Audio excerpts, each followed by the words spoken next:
Bonjour et bienvenue sur First Look, aujourd'hui consacré à la tablette de Samsung, la Galaxy Tab. Alors tablette, pas vraiment, Samsung présente d'ailleurs son produit comme un SmartPad, un appareil hybride entre un smartphone et une tablette. De fait, prenez un Galaxy S, greffez-lui un écran de 7 pouces affichant une haute résolution de 1024 par 600 pixels et vous obtiendrez une Galaxy Tab. Les deux terminaux ont la même configuration matérielle, des performances et usages similaires, le même Android 2.2 et la possibilité de téléphoner. Alors non, heureusement, on n'utilise pas comme ça, mais de préférence avec une oreillette sans fil.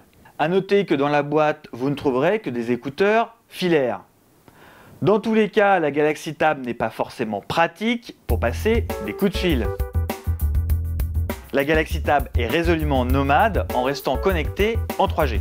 Petit avantage par rapport à l'iPad 3G, pas de carte micro SIM, mais une SIM plus classique. La Galaxy Tab est plus compacte qu'une tablette de 10 pouces, elle est donc plus à même de voyager.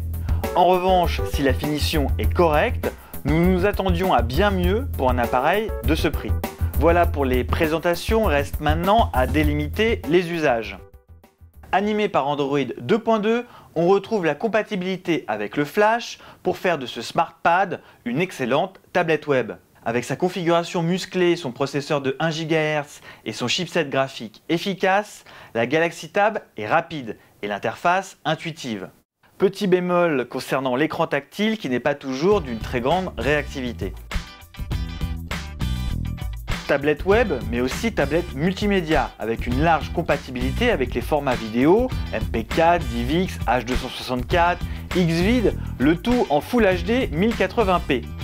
Pour stocker, vous pourrez compter sur 16 Go de mémoire interne, extensible via le slot microSD.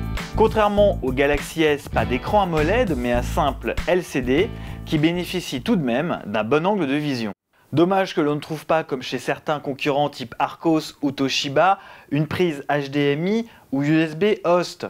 La Galaxy Tab se satisfait d'une prise multifonction PDMI. Une prise qui ressemble étrangement à celle de l'iPad, un mimétisme poussé jusqu'à l'interface ou la possibilité d'effectuer des captures d'écran.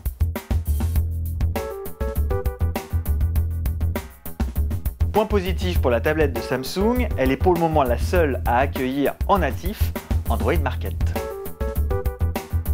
Les applications s'affichent en plein écran, encore faut-il que les développeurs aient pris en compte la haute résolution pour leurs applis.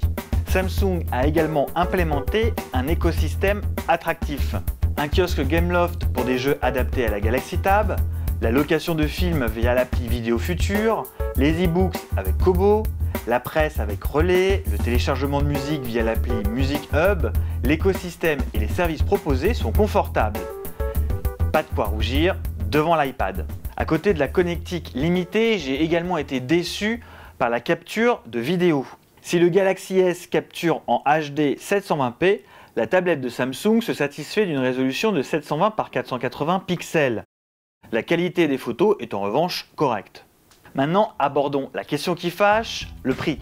La Galaxy Tab est vendue 700 €. Si vous souscrivez un abonnement, évidemment, le prix baisse, mais ne vous attendez pas à des miracles. À titre d'indication, si vous prenez un forfait SFR à 35 € sur 2 ans, la Galaxy Tab passe à 299 €. Cela reste très cher, surtout si l'on doit comparer la Galaxy Tab à un Archos 70 à 250 € ou à un Toshiba Folio 100 à 400 €. Alors certes, il n'y a pas la 3G, mais est-ce suffisant pour légitimer un tel tarif?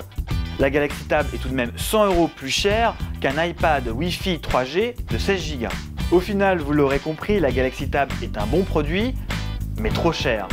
Je vous donne rendez-vous sur CNET pour le test complet, les benchmarks et surtout les face-à-face avec les autres tablettes disponibles. C'était Alexandre Billot pour CNET France, merci et à bientôt.